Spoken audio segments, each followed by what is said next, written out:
Over here, ito kasing cold campaign ko para dun sa aking ebook. Ginagawa ko po, gumagawa ako ng isang campaign. Ito pong mga campaign na to ay ginagawa ako kapag maglo-launching pa lang or first time or para sa cold audience, yung hindi pa nakakita, hindi ka pa kilala, wala pang tiwala sa'yo.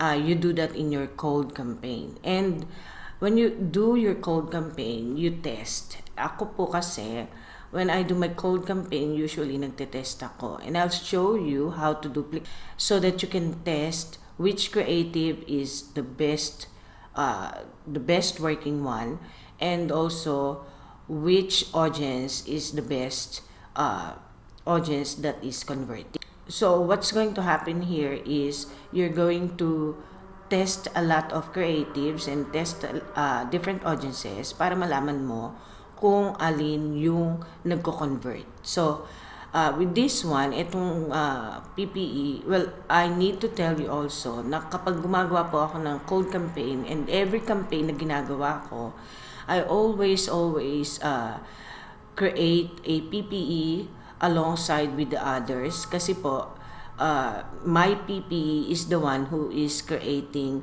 social proof. Siya po yung nag-iipon ng social proof para sa aking campaign. So, all these campaigns, except the ones that does have different creatives, I share same post ID.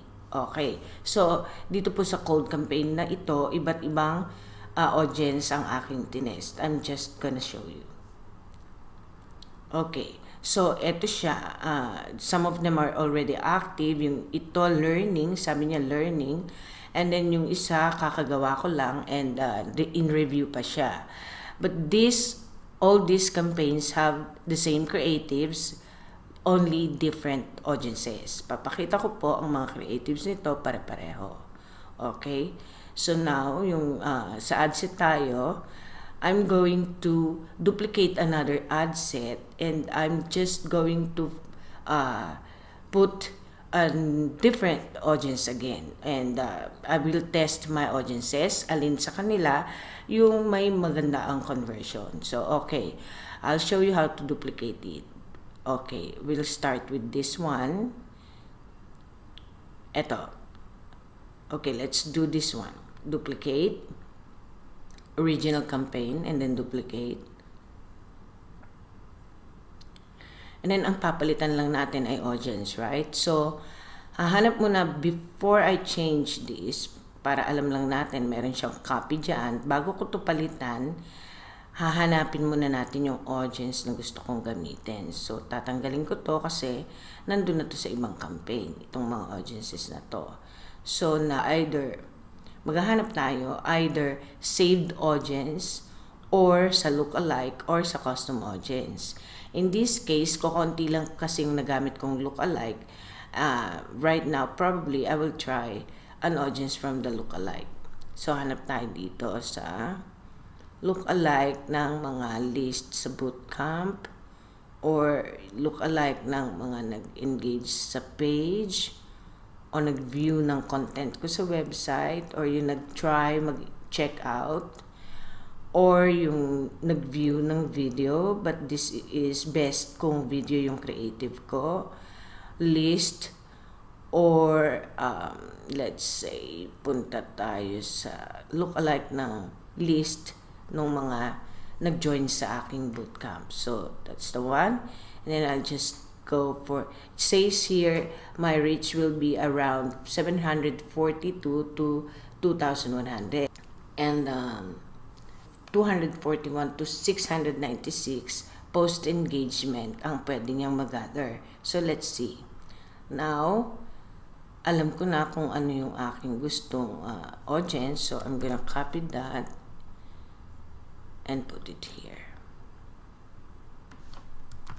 Para may lista ko, alam ko kung anong mga audience ito, natatrack ko siya, and hindi ako maliligaw. Okay?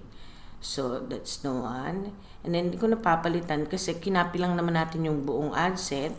So, pare-pareho na siya. All we gotta do is just go to this one. So, para mapalitan lang natin muna yung Add name, and then lagay natin yung boot camp, and then publish. So, ganun lang po ang pag-duplicate ng ad.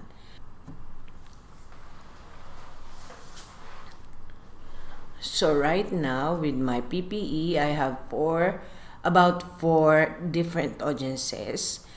And some of them are already active, and one of them is in review, yung kaka-duplicate lang po natin. So, that's how I break down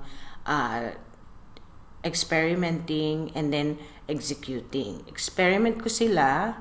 If I find one na magandang performance, mababa ang cost ng ang spending, yun po, ikikip ko yun, and the rest I will kill. Okay? So, ikip ko yung ad na maganda yung performance, and the rest, I'll just stop it.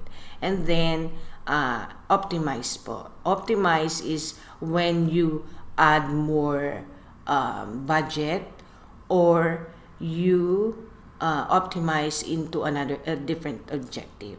Okay? Sa custom conversion, custom events, ganyan po. Ang pag-optimize, either sa budget. Pag budget po, vertical scaling. Pag naman po sa audiences and conversions, ang tawag po dyan ay horizontal scaling. Okay, so that's how you experiment and then later on execute. So, ang gagawin nyo lang naman po ay if you are not testing audiences, you can create another campaign. Ito po, i-duplicate nyo lang siya, and then gagawa po naman kayo ng ibang creative and then different audiences. So what's going to happen is you will have two different creatives, and then you will test all your audiences to them. So that is how I do my double X factor. You experiment, and then later on execute the winning pair.